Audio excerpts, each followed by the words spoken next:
It was a quiet evening at the presidential palace in Ouagadougou. The air was thick with the usual stillness that preceded Ibrahim Traoré's evening meal. The grand dining hall, usually a place of order and elegance, had an unsettling atmosphere that night. The president had just finished a long day of meetings, discussions, and political debates. His body was worn out from the weight of leading the country through tumultuous times. At long last, Ibrahim was able to sit down for his evening meal, hoping for a moment of peace, but the world had different plans.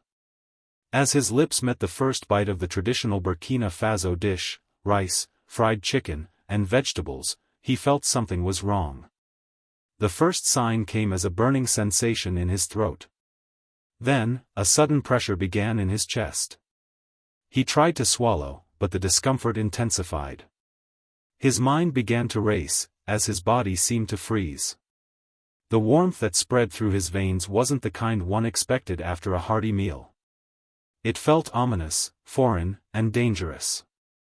The room stood still. The people around him, his closest advisors and ministers, sensed the change immediately. Panic began to bubble beneath the surface of the otherwise composed gathering. His vision blurred, and the ringing in his ears grew louder. "Mr. President, are you all right?" Interior Minister Kaber's voice pierced through the growing chaos. Unable to speak, Ibrahim's trembling hand reached for his glass of water, but his movements were shaky, his vision narrowing. He couldn't focus on the glass, and it tipped over, spilling water onto the table. That's when the realization hit. The president has been poisoned. Kaber shouted, his voice now filled with panic.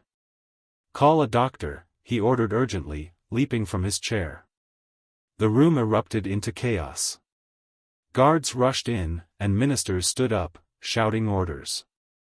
Ibrahim's mind raced as he fought to maintain consciousness, but everything around him felt as though it were slipping away.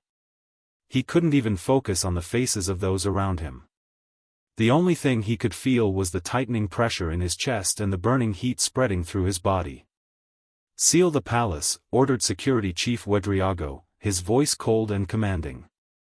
"No one comes in, no one goes out.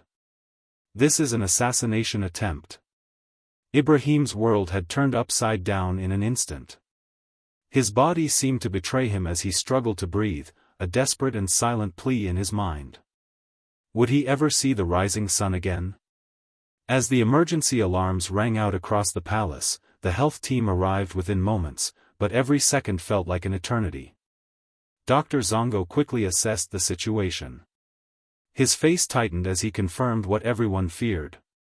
"It's chemical poisoning," he said, his voice tense and urgent. "We need to get him to the hospital immediately." The team worked with precision, moving swiftly but cautiously. Ibrahim's body was taken on a stretcher as the medical team tried to stabilize him. The last thing Ibrahim heard before losing consciousness was Dr. Zongo's grim statement, "The poison is spreading quickly. We're running out of time." The heavy doors to the special section of the Burkina Faso Central Military Hospital were sealed shut as Ibrahim Traoré fought for his life inside. Security was at an all-time high, with soldiers lining the corridors, ensuring no one entered or left without strict permission.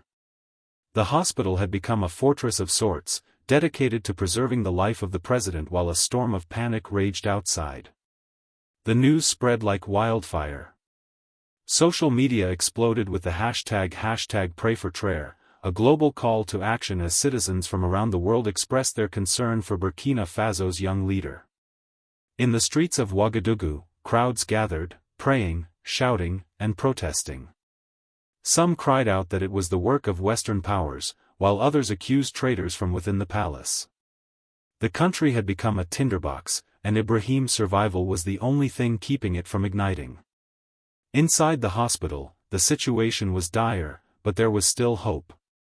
Dr. Zongo, alongside the hospital staff, worked tirelessly to stabilize the president.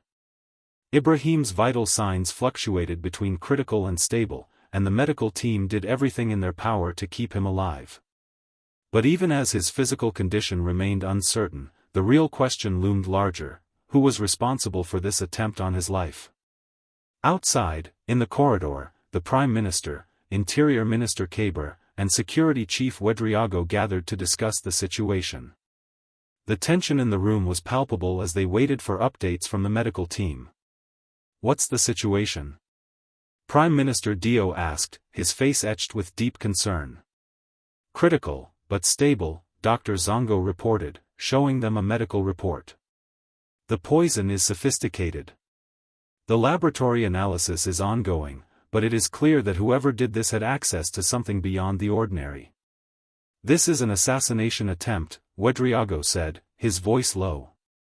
"And it came from inside the palace." The word struck like a hammer, reverberating throughout the room.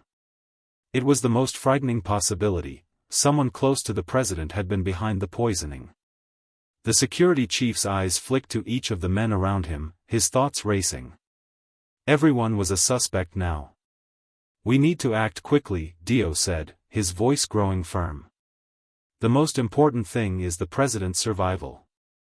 We need to investigate everything and everyone." "I agree," Kaber said. "The palace staff, the chefs, the advisors, no one is above suspicion." The room fell silent as the weight of the situation settled in. They had to find the culprit before the nation was plunged into further chaos. The palace, which had once been a symbol of stability, now seemed like a ticking time bomb. "But who can we trust?" Kaber asked, his voice tinged with uncertainty. "Who will conduct the investigation?" "No one in the palace," Sankara said, speaking up from the shadows. "Everyone here has ties to the president, which means we can't trust them completely." The three men turned, startled by his sudden intervention. Maurice Sankara, the former intelligence chief, was a name no one wanted to speak aloud. He had been removed from office by Traoré 3 years earlier and had lived in isolation ever since. The thought of turning to him now seemed both absurd and necessary. Sankara's reputation for ruthlessness was well known, but in a moment like this, his skills were invaluable. "I'm the one you need," Sankara continued, his voice calm and steady. "I've been watching from the outside. I know how things work in the palace, and I know how to find a hidden enemy." The Prime Minister exchanged a glance with Kaber, and then with Wedriago. There was no time to argue. They needed results, and they needed them fast.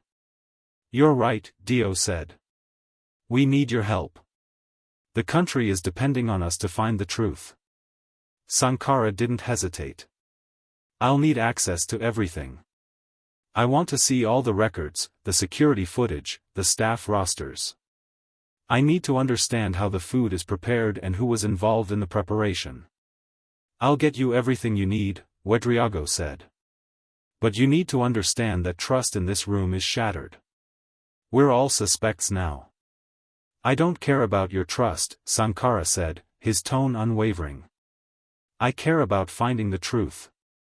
With a nod from the Prime Minister, Sankara was granted full access to the palace's records and security systems. His investigation began immediately. The east wing of the presidential palace had been transformed into a temporary investigation center. Maurice Sankara sat at a large table surrounded by files, each containing information about everyone who worked in the palace. He was determined to uncover the truth, but his thoughts were interrupted by the urgency of the moment. He had 2 former intelligence officers by his side, loyal men who had once served under his command. Together, they pored over the documents with meticulous care. The plan was clear. First, they would follow the food chain to understand how the president's meal had been prepared and delivered. The security team quickly obtained the footage from the palace's security cameras. Sankara and his team sat in front of the screens, scanning hours of footage. They needed to find any clue, any hint of what had happened before the poisoning. Then Sankara's eyes narrowed as he spotted something unusual. "Stop," he ordered. "Zoom in on the footage from last Tuesday." The camera showed Suli meeting with someone in the back garden of the palace. The person was none other than Hamidou Savado, a foreign relations advisor to the president. Sankara's mind raced. The moment he saw Savado, he knew they had found the link to the poisoning. "Zoom in further," Sankara said, his voice cold. As the camera zoomed in, they saw Salvato handing Sully a small envelope. The footage was clear, there was a connection between Salvato and Sully, and that connection was about to lead them to the heart of the conspiracy. Find Salvato. Bring him in for questioning, Sankara ordered. We need answers. In the west wing of the presidential palace, the investigation was intensifying. Security personnel, armed with new orders, were searching for Hamidou Salvato, the foreign relations advisor. They knew that he had been seen handing the poisoned envelope to Sully, the trusted waiter, and now he was their prime suspect. The tension was palpable as they found Salvato in his office, sitting behind a desk with a look of calm indifference. He didn't seem to sense the gravity of the situation yet, or perhaps he was just pretending. Sankara, with the support of the security chief and the interior minister, was leading the investigation now, and he was determined to get to the truth. Salvato stood up as Sankara entered the room, his face betraying no emotion. Sankara's eyes studied him carefully, searching for signs of guilt. The room was silent for a moment before Sankara spoke. Mr. Salvato, Sankara said, his tone firm yet controlled, I need to know what happened between you and the waiter, Sully, in the back garden last Tuesday. What did you give him? Salvato raised an eyebrow, feigning surprise. I gave him a small gift for his mother, he replied casually. She was ill, and I wanted to help. Sankara was unamused. A small gift, he asked, his voice cool. A gift of 10,000 euros? That's quite a generous gift for a man who works as a palace waiter, don't you think? Salvato shifted slightly but maintained his composure. I don't see why that's any of your concern. Sankara leaned in, his gaze piercing. It is my concern because the same waiter who received that gift is the same man who brought poisoned food to the president's table. And now, he is missing. His house is empty, his phone is off. And the poisoning, it wasn't an accident, was it? Salvato's eyes flickered briefly, a sign that he was beginning to crack. But he quickly masked it, standing his ground. I don't know anything about that, he muttered, trying to avoid direct confrontation. Sankara wasn't done. He pulled out a document, showing Salvato a record from the previous week. You withdrew 50,000 euros from your overseas account 2 weeks ago. You also made a reservation at a hotel in Paris. Care to explain why you were about to leave the country? Salvato's face turned pale as he processed this new information. I don't know what you're talking about, he stammered. Sankara wasn't finished. We've been tracking your movements. Last night, you had a 20-minute phone conversation with Hamidou Salvato, the foreign relations advisor. Care to explain the nature of your conversation? Salvato's voice faltered. He was realizing he had been caught. I'm not guilty of anything, he said, his voice growing more desperate. Let me make this clear, Sankara said calmly, but his words were like a slap in the face. You are not just a diplomat. You are an operative of the French Foreign Intelligence Service. You are involved in a conspiracy to kill the president of Burkina Faso. Salvato stood frozen, his face filled with disbelief. This can't be real. He muttered under his breath. Sankara leaned forward, his voice soft but insistent. Mr. Salvato, you are not the only one in this conspiracy. Your real mastermind is Pierre Dumont, a French official who has been trying to interfere in Burkina Faso's affairs. You were just a pawn in a larger scheme. But I need to know who else is involved. Who gave you the poison? Salvato was shaking now, sweat forming on his brow. I didn't want to kill him, he admitted, his voice shaking. I was just supposed to make him sick, make him weak for a few weeks. They told me that the Prime Minister would take over and sign some agreements during that time. Sankara listened intently as Salvato explained the situation. What agreements? Sankara asked, a cold realization dawning on him. Returning gold rights to French companies, renewing the military base agreement, new economic partnerships with France. Savado's voice trailed off as he realized the gravity of his actions. Sankara took a step back, his mind racing. This wasn't just about a personal grudge. It was a deliberate act of international manipulation, an attempt to bring down the president and destabilize Burkina Faso's sovereignty. It had all been orchestrated from outside the country, by foreign powers who saw the country's independence as a threat. Sankara's mind raced with a plan. If he could expose this conspiracy, not only would he be able to save the president, but he could also send a clear message to the world that Burkina Faso would not be manipulated. "Where is Pierre Dumont now?" Sankara asked, his voice cold. "I don't know," Savado said, his voice barely above a whisper. "I gave him the poison, and he told me he'd handle everything. He was supposed to leave after the poisoning. I don't know where he is." Sankara clenched his fists.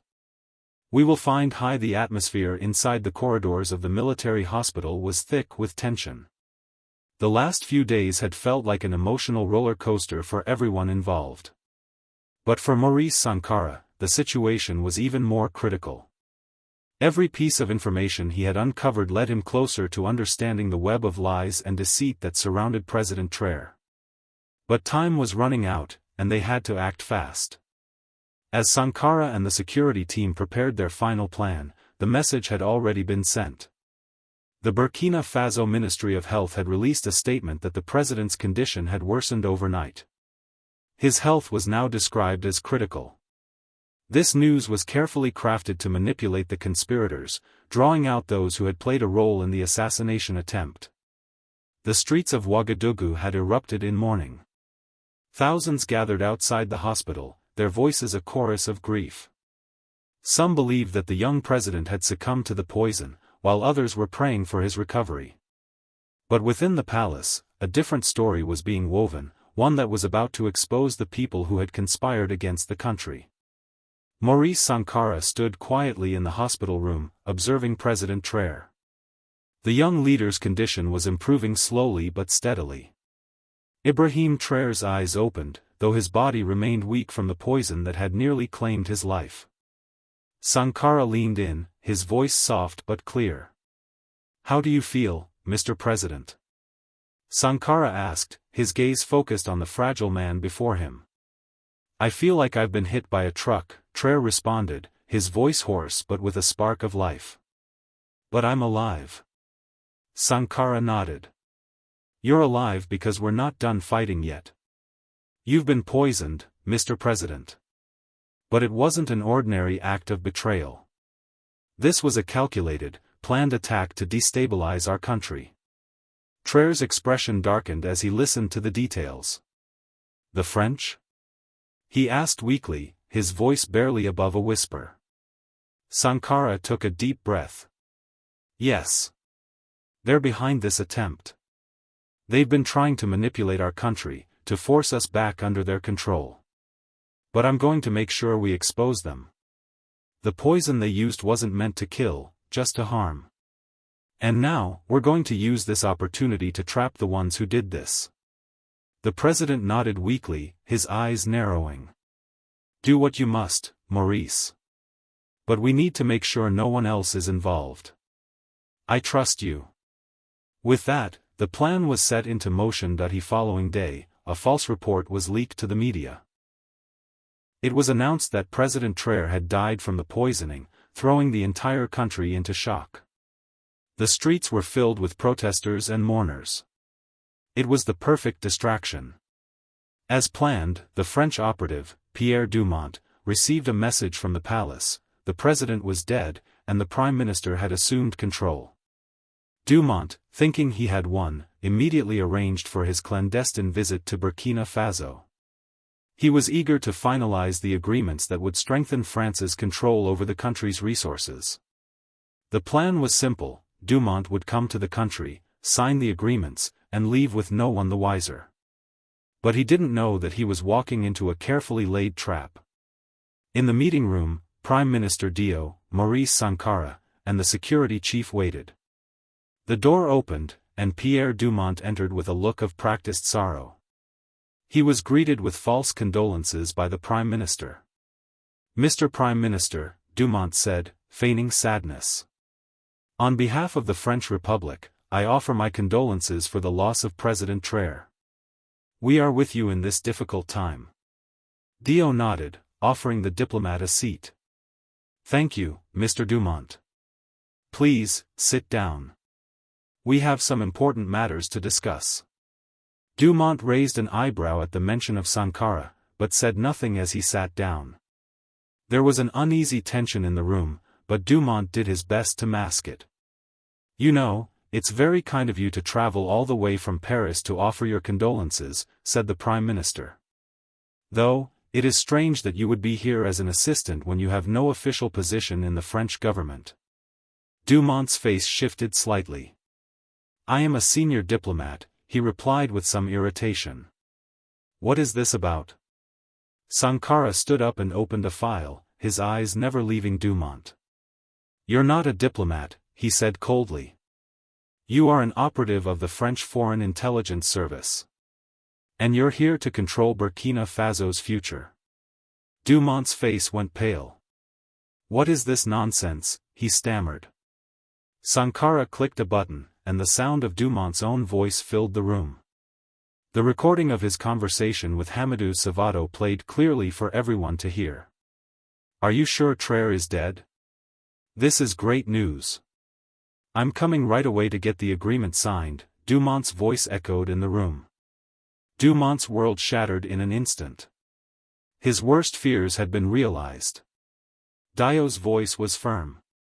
"Mr. Dumont, you are now under arrest for the attempted assassination of President Traoré.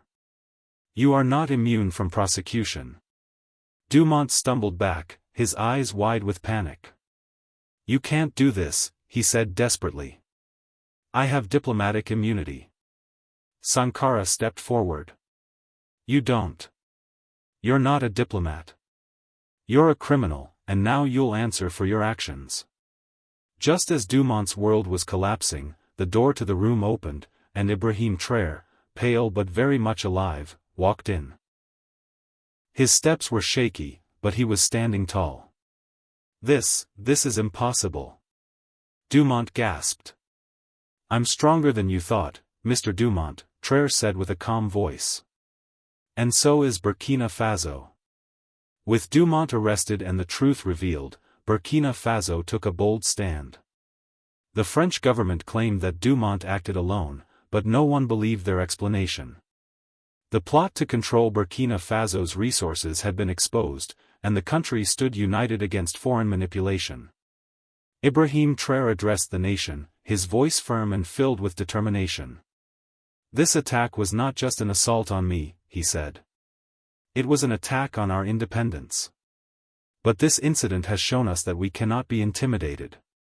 We must stand strong and protect our sovereignty." In the aftermath, Traoré made a surprising decision. He appointed Maurice Sankara, the man he had once dismissed, as the new national security advisor. It was a bold move, one that would have seemed impossible just days earlier. But it was a decision that spoke volumes about the power of unity and the strength of Burkina Faso's commitment to independence. Months later, Burkina Faso was stronger than ever. The French military base had been removed from the country, and its mining rights had been restructured. The country had secured its place in the world, free from foreign influence. One evening, as Ibrahim Traoré and Maurice Sankara stood together on the balcony of the presidential palace, Traoré turned to Sankara and said, "You know, Maurice, sometimes the greatest enemies can become the best allies." Sankara nodded thoughtfully.